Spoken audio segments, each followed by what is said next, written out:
Ồ, lẹ.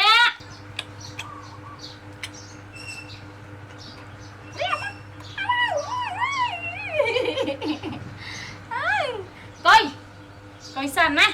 Ít coi mơ mạnh vô. Coi man chẳng.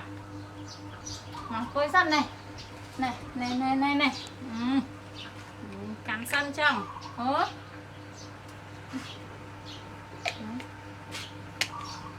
Cắn sần. Cắn vào con. Cắn lơ. Làm. Coi này. Coi nè. Coi nó ngay.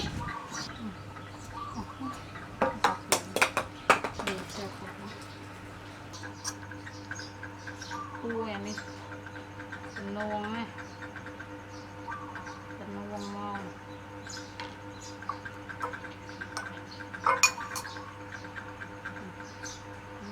Đây bữa thật cổ. Thực rọt đây thực đàm. Sẽ sẵn ngon.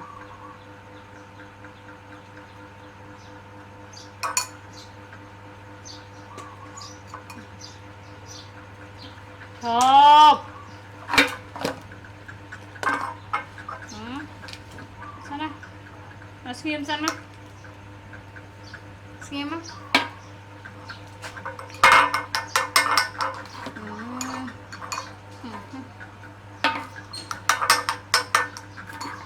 Xiêm.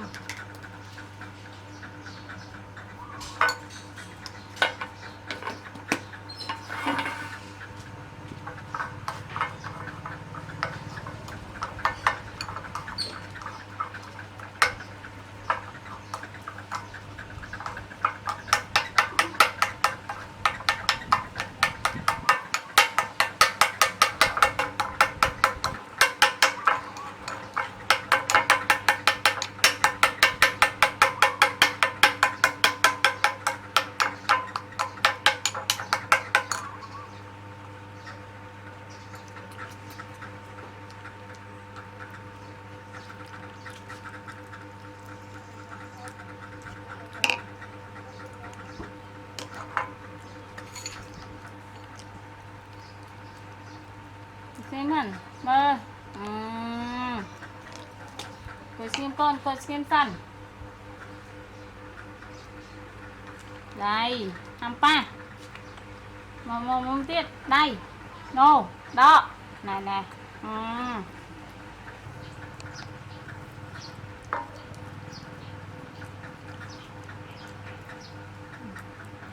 đây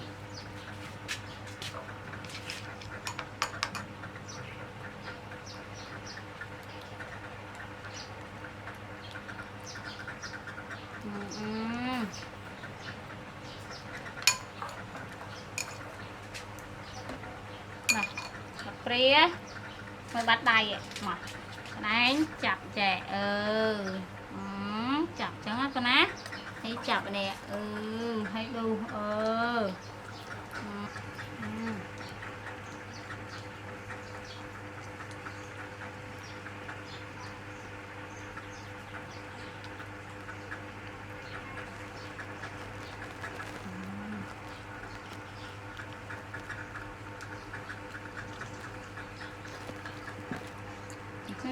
xem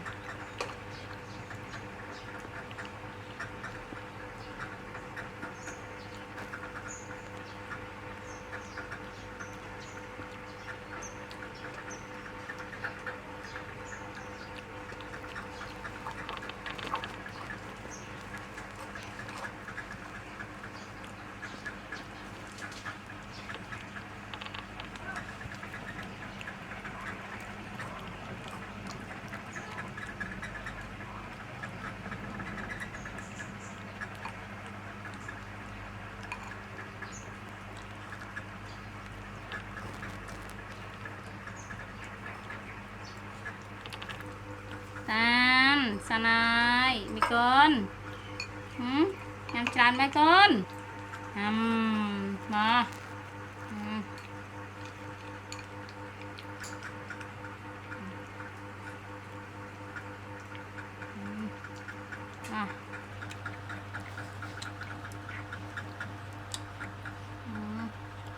này mấy con mà tức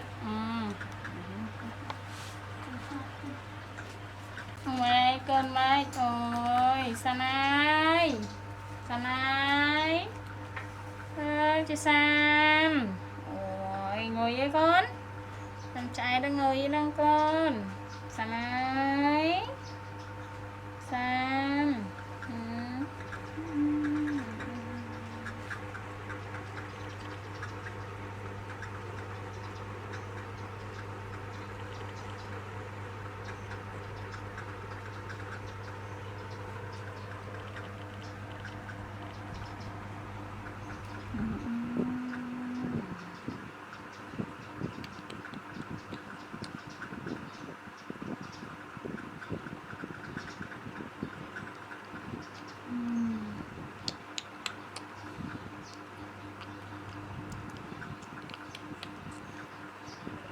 con trai ôi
mệt lên cây này đúng không hả anh ơi